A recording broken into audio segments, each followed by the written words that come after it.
Kita belajar akan firman daripada Tuhan. Kita buka firman Tuhan di dalam Ulangan pasal yang ke-8. Di sini dikatakan bersyukur kepada Allah karena kebaikannya. Saudara, kita telah mendengar semuanya bahwa firman Tuhan selalu mengatakan kita harus selalu bersyukur, ya dah. Bersyukur karena kebaikannya. Kita yakin bahwa Allah kita itu Allah yang baik. Betul tak? Saudara percaya tak?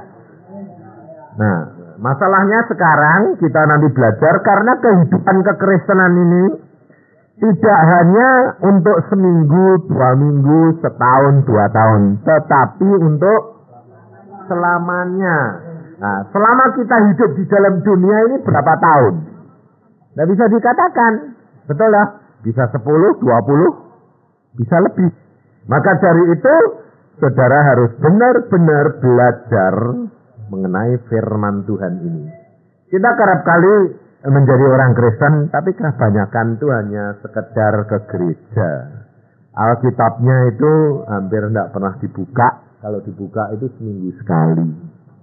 Maka ngalaminya juga tidak setiap hari. Maka dari itu saudara, coba kita lihat.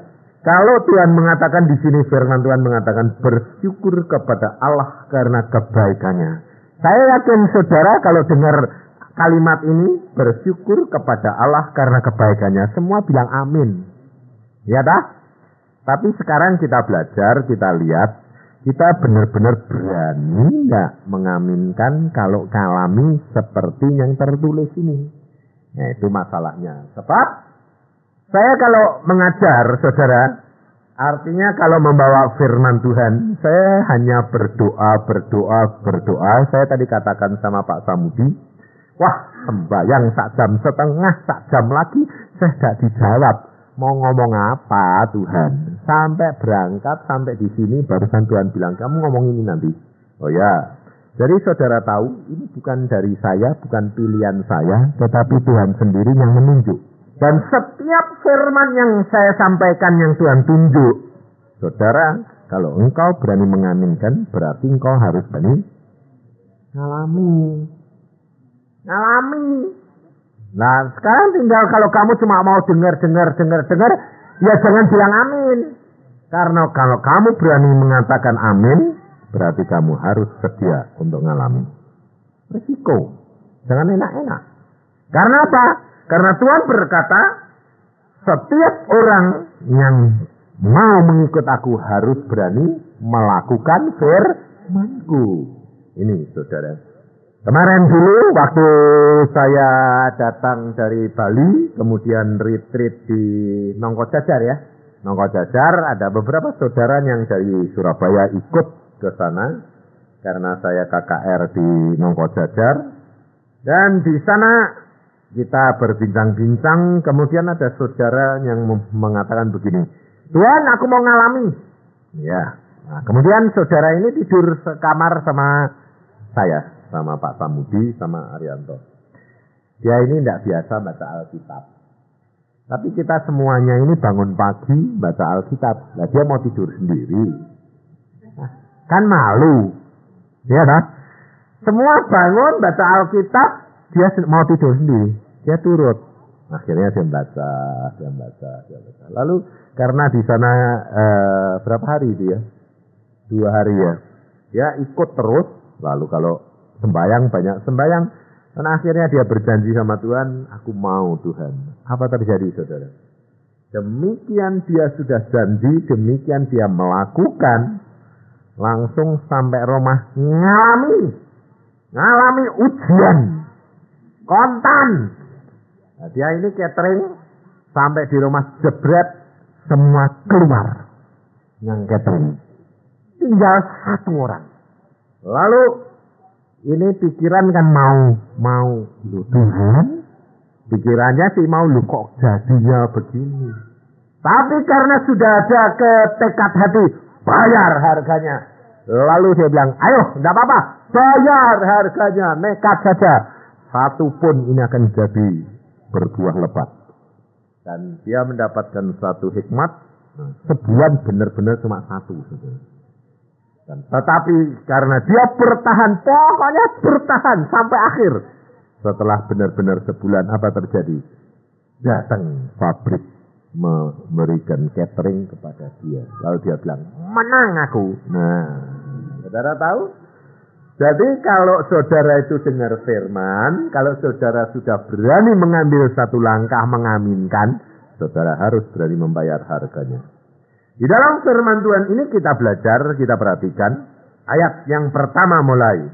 Segenap perintah yang ku sampaikan kepadamu pada hari ini, haruslah kamu lakukan dengan setia, supaya kamu hidup dan bertambah banyak, dan kamu memasuki serta menduduki negeri yang dijanjikan Tuhan dengan sumpah kepada nenek moyangmu.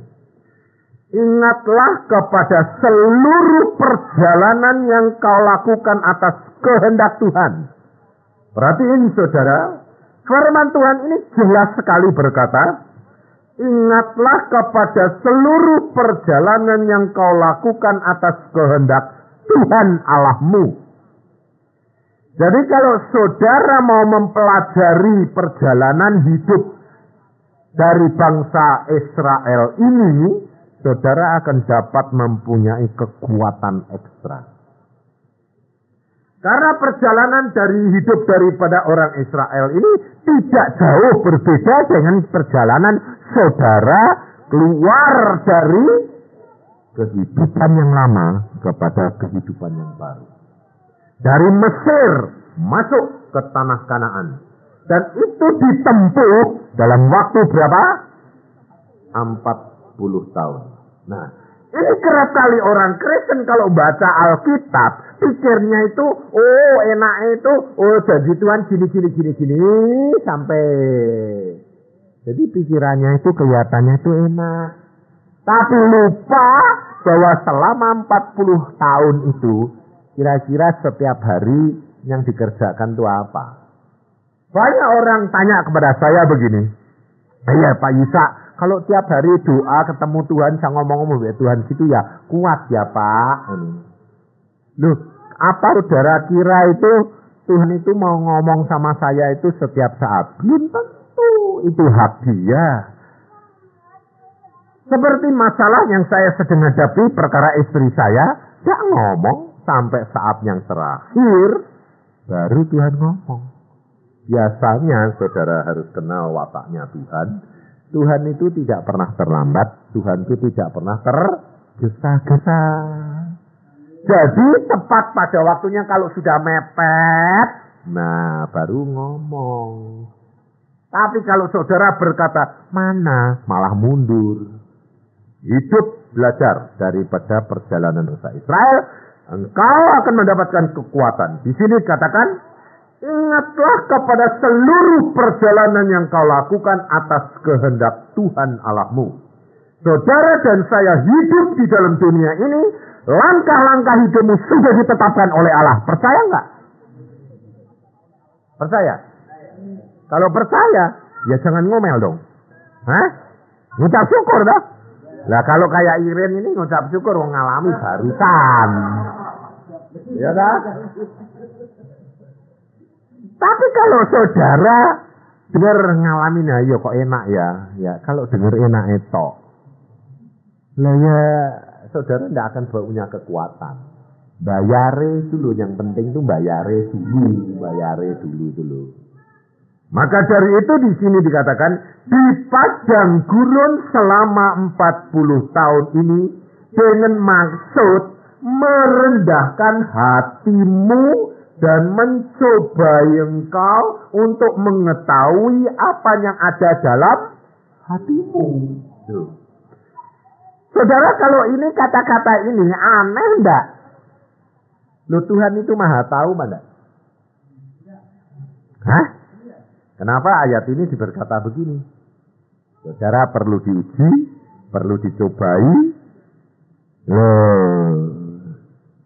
Padahal Allah kita itu Allah yang maha tahu. Tapi kenapa kok perlu dilakukan ini? Sebabnya apa? Sebab saudara itu perlu dilatih.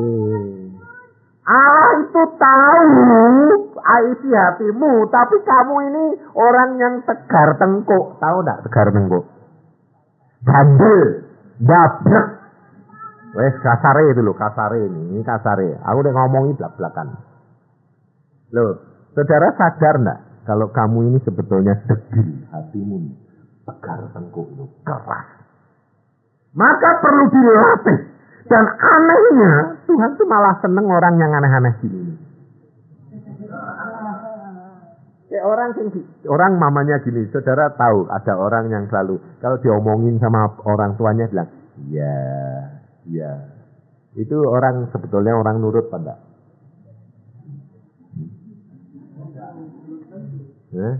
Biasanya itu enggak itu.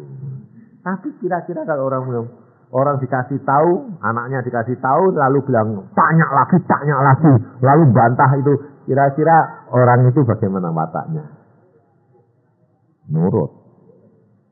Dan Allah itu seneng orang yang aneh-aneh gitu dulu. Coba kamu lihat hamba-hamba Tuhan nanti dipanggil Tuhan kan kalau sudah bodolan. Iya kan? Sudah kecepit tadi kan saksi itu tadi. Dari kecil saya ikut Tuhan. Sayang Tuhan, cinta Tuhan, cintanya gombal ternyata. Karena apa? Karena pikirnya cinta, tapi kenyataan pada waktu mendapatkan kesulitan malah nagih. Loh Tuhan, aku ini cinta kok malah mbok gini sih.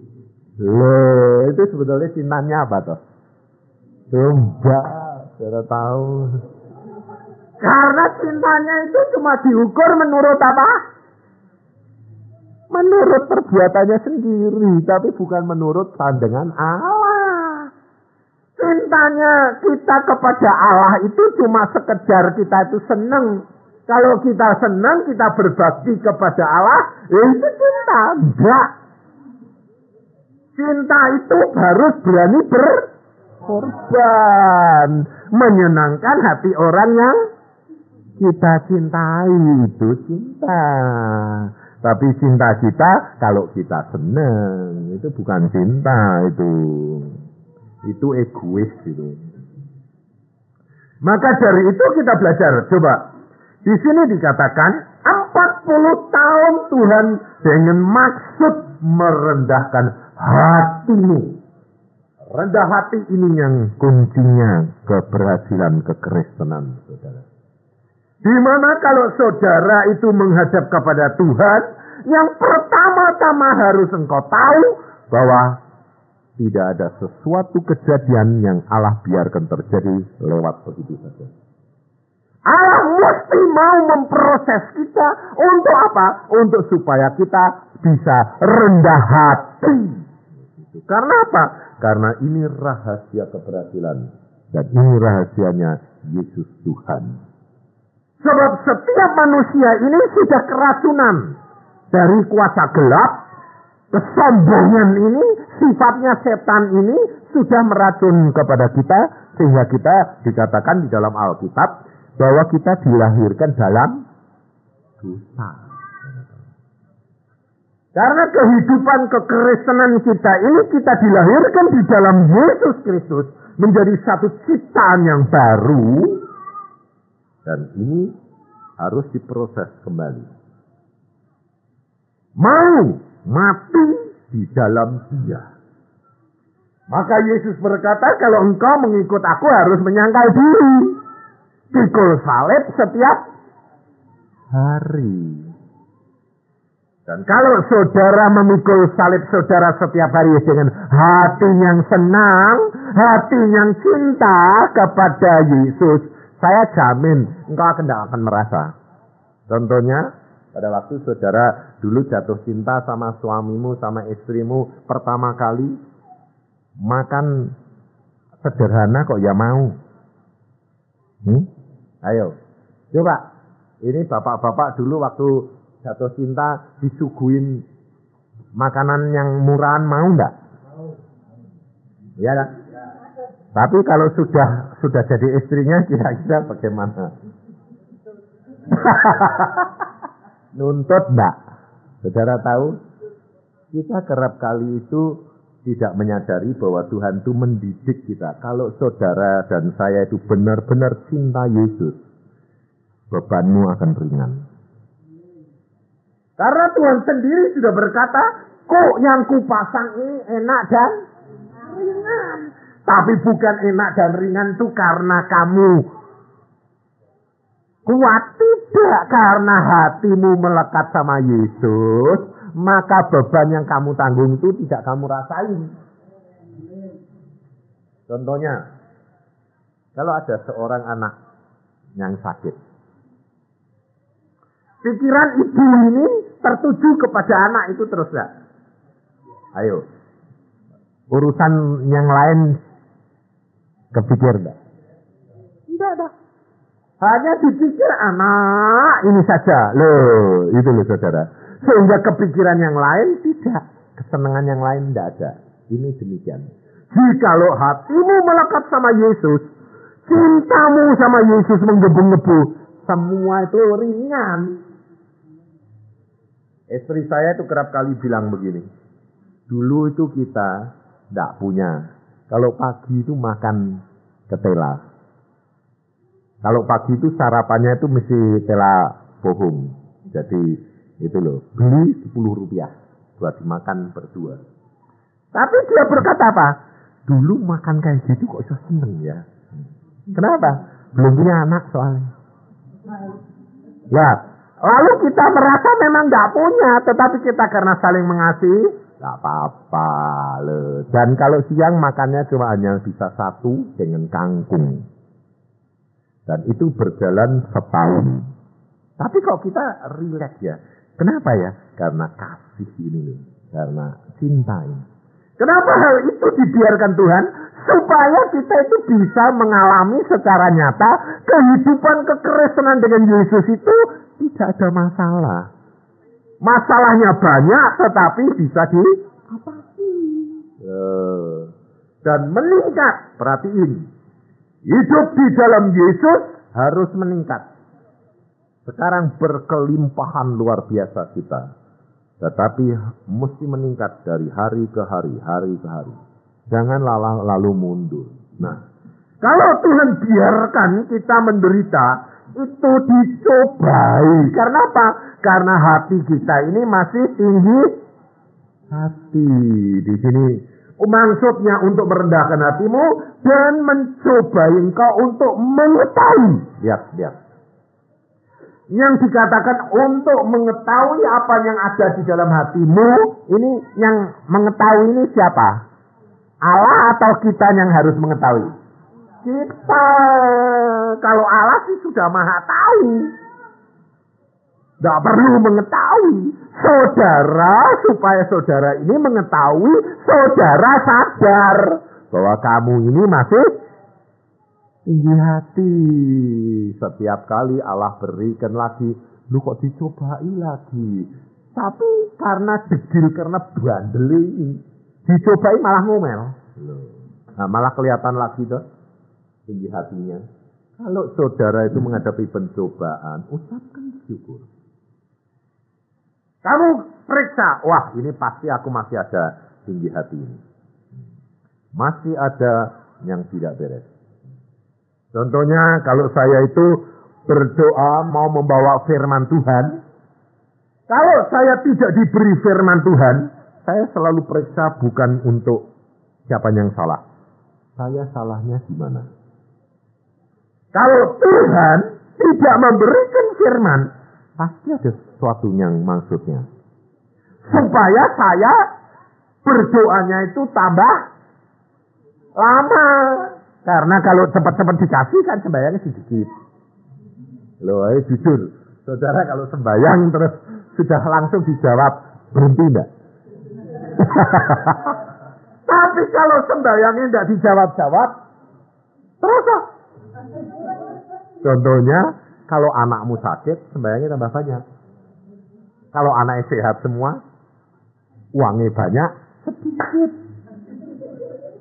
Nah, lalu Tuhan bilang apa? Kalau ini minta berkat tak kasihi. Sudah dikasihi berkat banyak, sembahyangnya jadi sedikit. Sebabnya apa?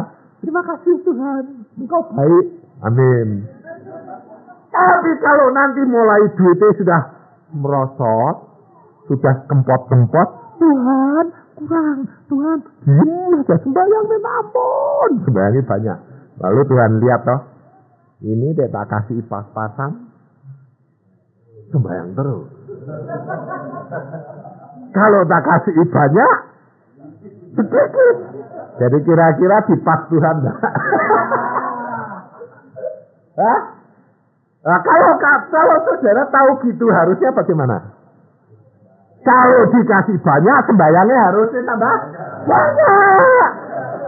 Kalau lihat tuh ini kalau tak kasih banyak kok tambah banyak, ya dah.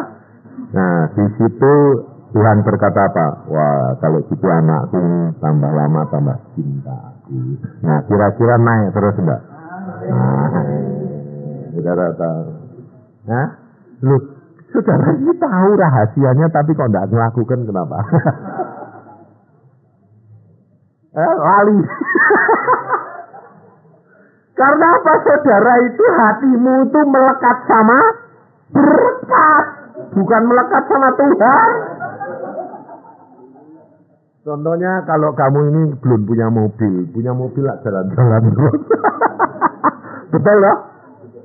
Anaknya lalu bilang, Pak jalan-jalan Pak jalan-jalan. Nah, bodoh di kampung ini hubung-hubung. Waktunya habis dibuat menikmati berkat. Saudara tahu? Karena apa? Karena kurang mengucap syukur. Saya kerap kali belajar dari anak-anak saudara.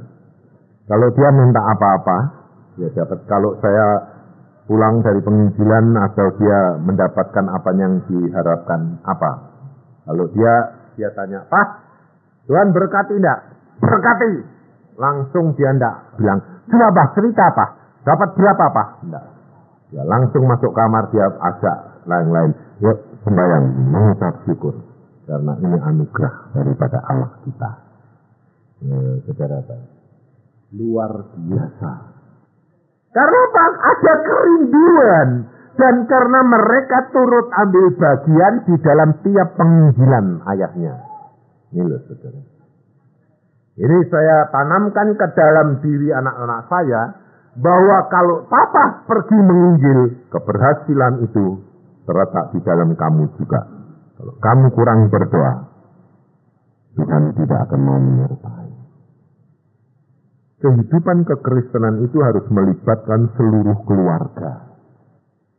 Dan engkau akan melihat yang kamu tanam, kau akan memetik buahnya pada waktunya.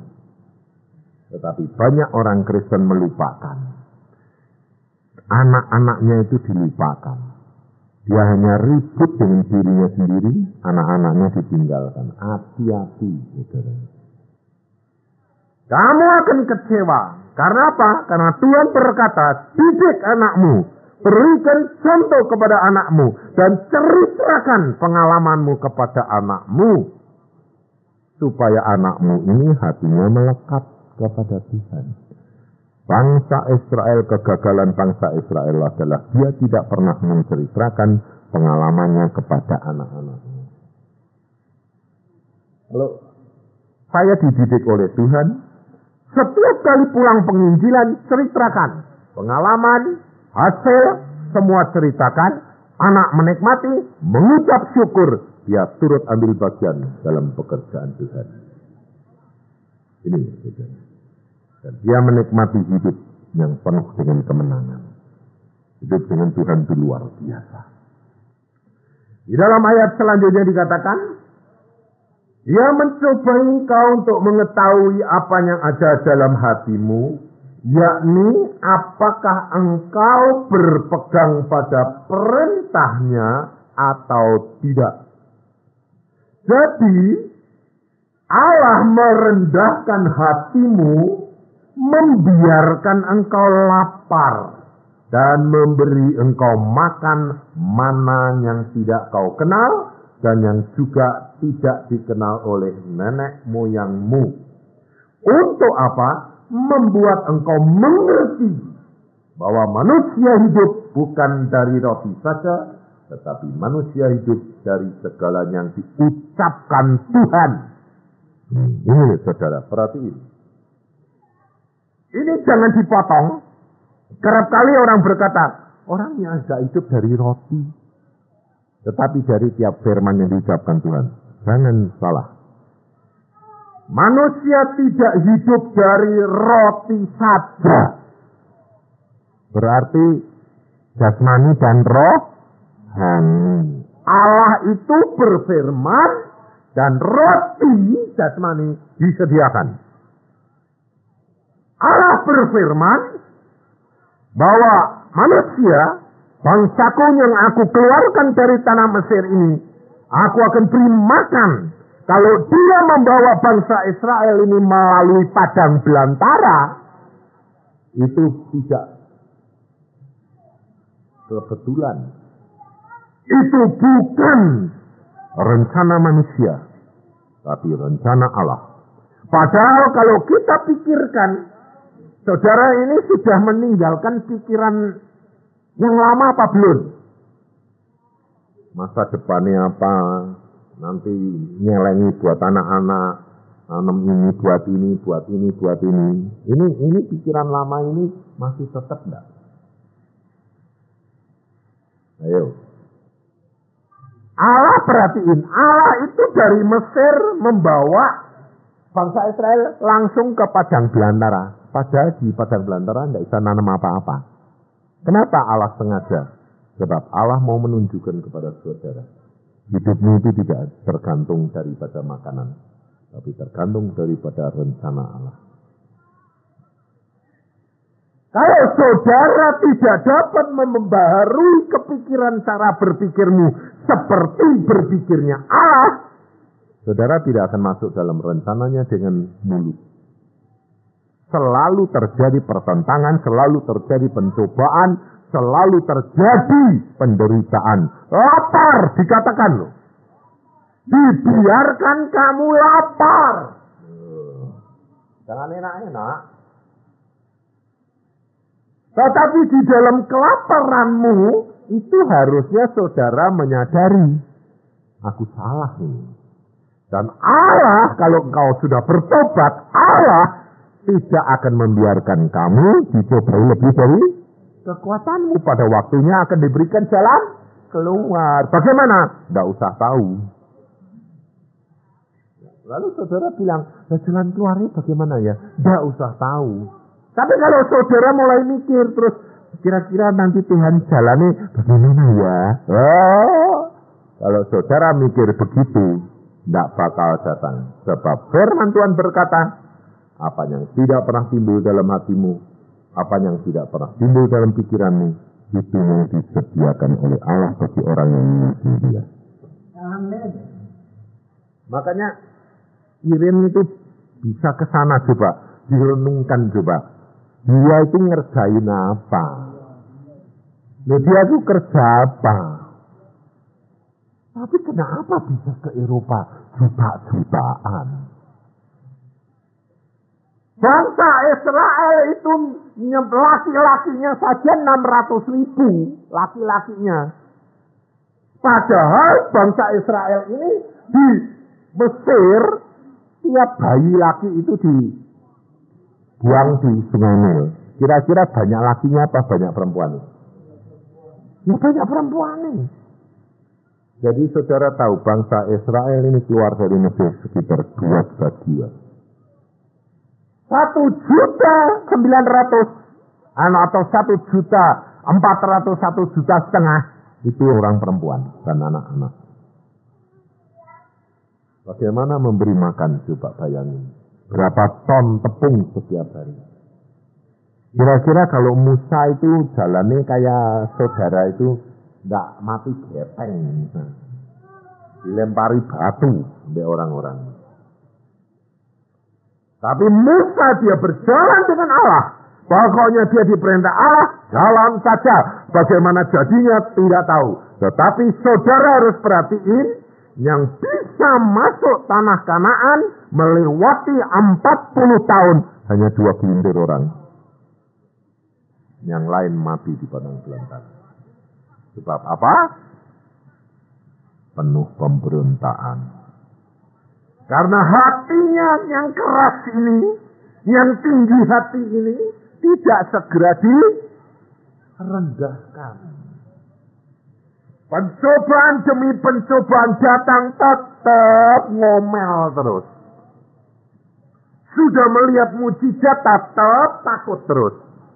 Sudah di pinggir Kanaan, lihat orang-orang Kanaan gede-gede, takut lagi, padahal Firaun saja yang dengan tentaranya dimatiin Tuhan, apalagi Goliat. Belakangan ini kan saya dimaki-maki orang. Pak Yusa itu tidak punya perasaan. Istrinya katanya mau mati kok ketawa-ketawa terus. Pak Yusa itu sudah tidak cinta istrinya. Kenapa? Mestinya punya simpenan supaya istrinya cepat-cepat mati. Kurang ajar enggak? Lalu ada lagi, Pak Yusa itu memang bikin gara-gara supaya apa? Supaya sumbangannya datang. Kurang ajar. Sampai saya berkata begini, manusia-manusia ini kok persis zamannya Tuhan Yesus. Yesus anak Allah, dia melakukan kebaikan cinta, membangkitkan orang mati. Sebentar hosana, hosana, 3 hari kemudian salibkan dia. Saudara tahu? Tapi saya mengucap syukur dengan peristiwa-peristiwa yang terjadi dalam keluarga saya bisa tahu saudara seiman yang sungguh-sungguh cinta Yesus sama yang iri, sama yang munafik, kelihatan. Kelihatan. Tapi saya dari gini, wah terima kasih Tuhan bahwa orang yang berharap kepadamu tidak akan engkau permalukan. Bahwa kalau engkau mau ditinggikan, itu harus direndahkan dulu. Yesus mau diangkat jadi raja di atas segala raja, dia harus berani mati dulu. Ditelanjangi, dipermalukan, dihina, diludahi, ditampar. Baru dia akan mengalami kebangkitan. Dan itu harus terjadi. Bangsa Israel harus masuk Kanaan, dia harus mengalami kelaparan. Dia harus mengalami kehausan, dia harus berjalan di padang belantara. Untuk apa? Melihat kemuliaan Allah. Maka dari itu saudara, jangan cepat-cepat ngomel. Kalau engkau mengalami segala perkara pencobaan, ucapkan syukur. Karena Allah punya rencana, pasti engkau sebentar lagi akan dia naikkan tinggi-tinggi. Kalau lulus. Lah ya toh? Kalau tidak lulus, digigit ular teduh. Sebab Alkitab mengajar perjalanan orang Israel ini, kalau yang tidak lulus, yang ngomel-ngomel, digigit ular. Jadi harus hati-hati, kita perhatikan. Kalau Allah membiarkan kau lapar, dia mau menguji perkara perut. Kalau Allah membiarkan engkau kekurangan, Allah mau menguji sampai di mana iman. Maka dari itu coba lihat selanjutnya.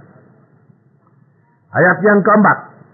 Pakaianmu tidaklah menjadi buruk di tubuhmu dan kakimu tidaklah menjadi bengkak selama 40 tahun. Bayangin saudara.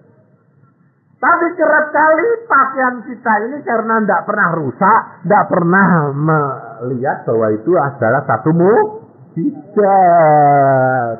Karena apa? Karena tiap hari dipakai tidak terasa.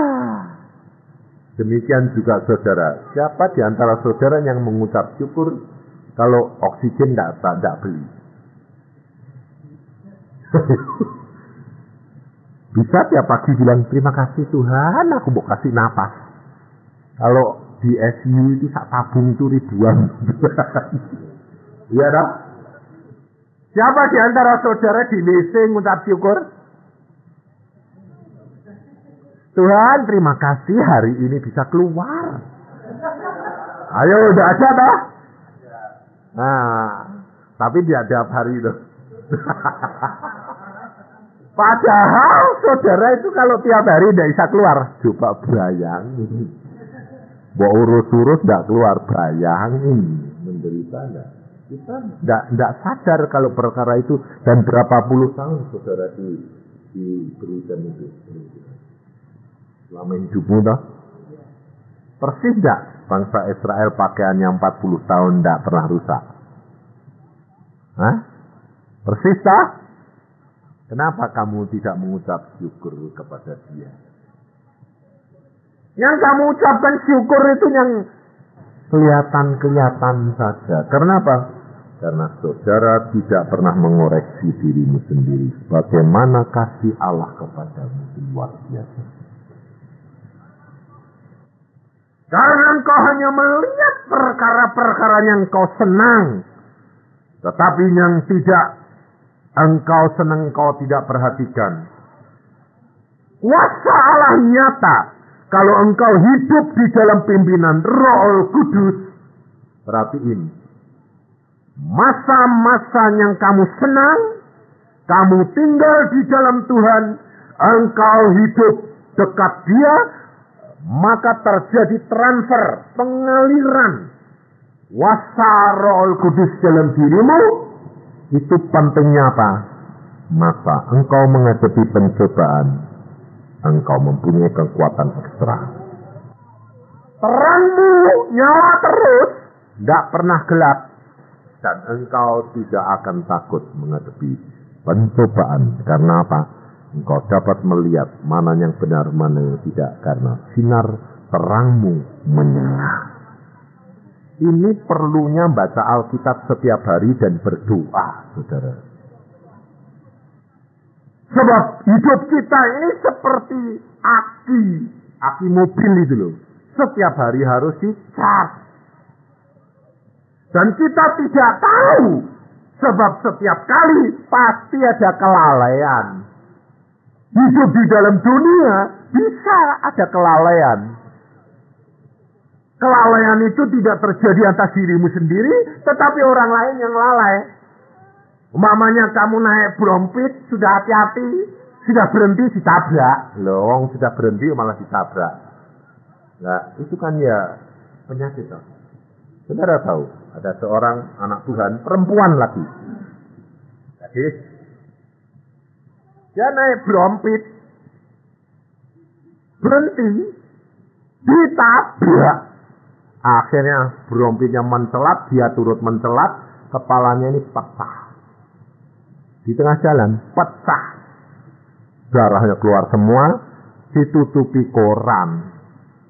Karena sudah mati dong. Memang, ya menurut penilaian orang, kepalanya pecah kok. Mati, ditutupi koran. Dari pagi sampai sore karena nunggu polisi. Karena sudah mati kan nunggu ambulan, nunggu polisi 3 jam. Di tengah jalan ditutupi koran. Bawa ambulan sampai hidup. Nah, 3 jam itu darah ngalir terus. Tapi kok bisa hidup? Sampai di rumah sakit, hidup. Ngomong, Tuhan, dokternya langsung diberesin ini, dioperasi, otaknya dioperasi. Bangun, tangannya putus, kakinya putus, hidungnya rontok, ini pecah. Hidup. Saudara tahu, kalau Allah mau bikin hidup, saya ditutupi koran. Hidup. Tapi kalau Allah mau orang itu pulang, tidak ada luka, kesenggol, naik sepeda, kesenggol, mati. Kita tidak bisa ngerti, saudara. Maka dari itu kalau Allah mau, segala perkara itu bisa terjadi. Dan kita harus mengucap syukur bahwa Allah memproses kehidupan kita semuanya ini tidak kebetulan. Periksa diri. Pasti ada kekurangan-kekurangan. Kalau sudah lulus, pasti Allah naikkan. Dan di dalam masa-masa yang sukar apa? Yaitu masa penantian. Kalau engkau sedang diproses oleh Tuhan, itu tidak susah. Karena apa? Baca Alkitab enak, sembahyang enak, hubungan dengan Tuhan itu enak. Nah itu tidak apa-apa. Itu masa pendidikan. Setelah masa pendidikan, masa ujian. Nah masa ujian ini seolah-olah saudara dan saya ditinggalkan. Sembahyang tidak bisa dengar, baca Alkitab ngantuk. Seolah-olah Tuhan tidak nyertai, hati-hati, itu masa ujian. Kalau itu engkau tidak tetap setia, engkau akan mengulang lagi. Maka banyak orang Kristen yang tidak lulus-lulus tahunan. Persis orang Israel. Diuji, gagal. Akhirnya Allah berkata apa? Semua mati di padang belantara. Yang lulus cuma 2 orang. Ishak sama Kaleb. Karena mereka yang lulus. Maka dari itu saudara, engkau harus belajar daripada perjalanan bangsa Israel. Alkitab ini harus kamu pelajari dan perhatikan. 40 tahun. Dan di dalam masa penantian, dalam kelaparan, kehausan, itu yang dinantikan, itu ujian. Sebab Tuhan kalau kau lapar tidak segera dikasih makan, enggak. Tuhan tunggu sampai di mana kekuatanmu. Kalau kau mengucap syukur pada waktunya tepat baru Tuhan berikan. Itu luar biasanya Tuhan.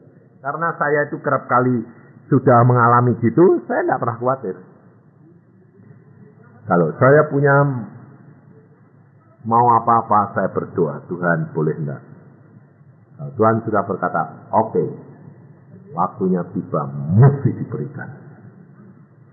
Enggak mungkin enggak, karena Tuhan itu tidak pernah terlambat. Tetapi dia tidak pernah tergesa-gesa. Di dalam ayat selanjutnya dikatakan, ayat kelima, maka haruslah engkau insyaf bahwa Tuhan Allahmu mengajari engkau seperti seseorang mengajari anaknya. Oleh sebab itu haruslah engkau berpegang pada perintah Tuhan Allahmu dengan hidup menurut jalan yang ditunjukkannya dan dengan takut akan Dia. Sebab Tuhan Allahmu membawa engkau masuk ke dalam negeri yang baik, suatu negeri dengan sungai, mata air dan danau, yang keluar dari lembah-lembah dan gunung-gunung, suatu negeri dengan gandum dan jelainya, dengan pohon anggur, pohon ara dan pohon delimanya, suatu negeri dengan pohon zaitun dan madunya, suatu negeri di mana engkau akan makan roti dengan tidak usah berhemat, di mana engkau tidak akan kekurangan apapun, suatu negeri yang batunya mengandung besi, dan dari gunungnya akan kau gali tembaka, dan engkau akan makan dan akan kenyang, maka engkau akan memuji Tuhan Allahmu karena negeri yang baik yang diberikannya kepadamu itu. Saudara, untuk menuju kepada suatu kehidupan yang berkelimpahan seperti yang Yesus katakan, aku datang untuk memberikan domba-dombaku hidup berkelimpahan. Alkitab Perjanjian Lama menyatakan harus melalui padang belantara, harus melalui kelaparan, harus melalui kehausan, harus melalui penderitaan, tetapi harus mengucap syukur, tetap memandang kepada Dia, maka engkau akan tiba yang sudah dijanjikan. Dan di sini dikatakan, kamu makan sampai kenyang dan tidak makan habis. Karena apa? Makan sesukamu. Luar biasa Allah kita. Berkelimpahan luar biasa, saudara. Maka dari itu kita harus menyadari, saudara, kalau sampai sekarang engkau belum mencapai yang engkau harapkan, yang engkau doakan, kau harus berani membayar harga yang harus dibayar. Ucapkan syukur dan periksa diri. Siapkan cepat-cepat jiwa dan rohmu. Katakan bahwa kamu mau Tuhan. Berikan aku kepekaan. Dan Roh Kudus yang memberikan tahu. Tanpa Roh Kudus tidak bisa saudara ngerti. Dan Dia akan memberitahukan kepada saudara kekuranganmu apa dan lakukan. Bayar harganya. Maka Tuhan akan melengkapi dan Tuhan akan menyediakan dan menyempurnakan. Dan pada waktu kamu masuk, kamu akan menikmati hidup berkelimpahan bersama dengan Dia. Luar biasa Tuhan. Saya sendiri sekarang, Tuhan itu ajaibnya luar biasa. Nanti September saya pergi ke Singapura turut seminar itu seminggu. Bahkan ada orang yang mau nanggung saya satu keluarga. Pak Isa, kamu ikut satu keluarga, istri, anak-anak, ajak semuanya. Kira-kira kalau saudara dengar gitu, bilang apa? Puji Tuhan, betul enggak? Saya bilang, Tuhan, aku kok dibayari? Gak jawab Tuhan. Saya itu selalu kalau ditawarin orang atau terima apa, selalu saya berdoa. Karena tidak dijawab, pikir saya, ya saya bilang, oh ya mungkin boleh. Lalu saya telepon ke Jakarta. Pak, saya ikut sama anak saya 2. Istri saya tidak jadi. Istri saya tidak mau. Sudah saya daftar. Oke Pak, saya sudah daftarkan.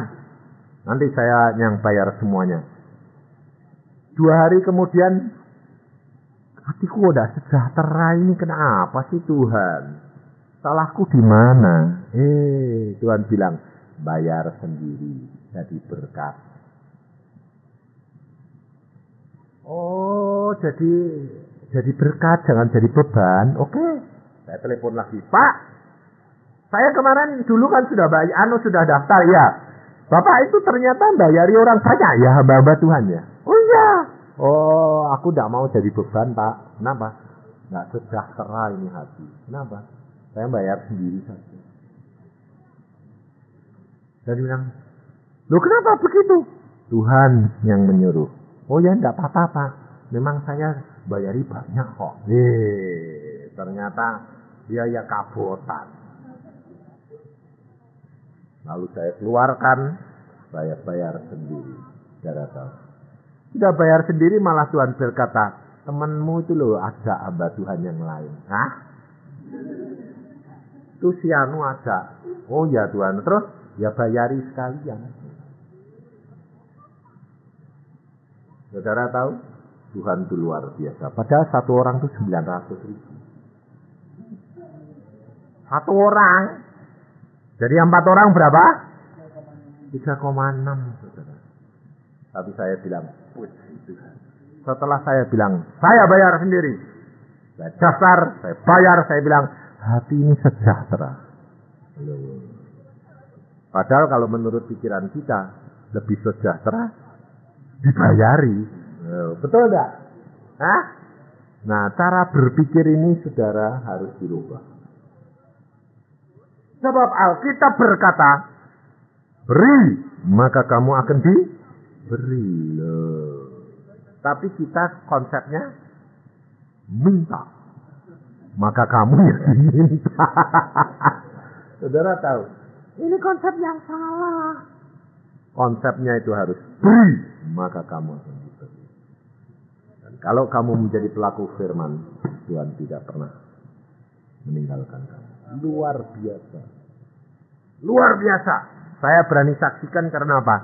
Karena kehidupan yang nyata. yang tidak mungkin, seolah-olah itu tidak mungkin, mustahil. Coba bayangin zaman sekarang, usaha itu susahnya luar biasa, betul nggak? Nah, tapi buat orang Kristen nggak susah. Kalau berkat itu mau turun, gampang. Nah, saya itu liburan, sebulan itu liburan di rumah, nggak pelayanan. Tapi apa terjadi? Anak saya bilang, "Pak, nggak pelayanan ya, Pak, bulan ini nggak. Di rumah, bersama dengan engkau dan istri, banyak berdoa, lalu main-main sama kamu." Loh, tapi kayak gitu itu Tuhan tetap peliharakan, pasti. Dan berkat tetap mengalir, karena apa? Sudah punya jatah. Dan pada waktu hari Sabtu saya membawa firman Tuhan, saya bawa di rumah saya sendiri. Jadi tidak ada yang ngasih berkat toh. Wong saya kalau ada hamba Tuhan di rumah saya yang ngasih berkat toh. Kalau saya khotbah sendiri, masa saya ngantongi punya saya sendiri? Saya bawa firman Tuhan, mantu saya bilang gini, kalau Papa bawa firman Tuhan gini nih, bagaimana? Enggak apa-apa. Kita mau layani Tuhan dan menyenangkan hati Tuhan. Jam 10 malam, selesai semua, seorang datang 10 malam dari Jakarta, cerita sampai jam 11, habis itu dia balik ke Jakarta. Perlunya apa? Nganteri berkat. Amplop Pak blok. Saya gelitain plok, sama mantu saya tuh diambil di apa sih ini foto ini, dibuang lagi plok. Setelah dia pulang saya bilang, "Loh, tadi kelihatannya ngasih berkat kok." Aku bilang gitu. "Tadi di mana?" "Oh, itu Pak, tak lempar dari situ." Saya bilang, "Kamu tahu isinya apa itu?" Aku minum. "Apa foto paling-paling?" "Ambil, buka." "Kamu ndak tahu foto-foto," saya bilang. "Mau lempar-lempar," aku bilang. "Coba kalau kamu tahu isinya, bompet ya." Waktu dibuka di serak berapa? 3 juta. Blok-blokan 3 juta. Saya bilang, ada nggak foto? Apa uang? Ah iya ya. Aku kalau nggak lihat sendiri itu loh bagaimana bisa Wong Tuhan itu kok luar biasa. Lu susah kayak gini kok blok-blokan gitu. Jangan khawatir, Allahmu itu melihara. Kenapa kita pusing? Sudah itu, besoknya nggak ada apa-apa. Nggak ada apa-apa. Ada berkat lagi, aku bilang gitu. Selembar. Berapa? Coba yuk kita lihat sebentar. 50 juta.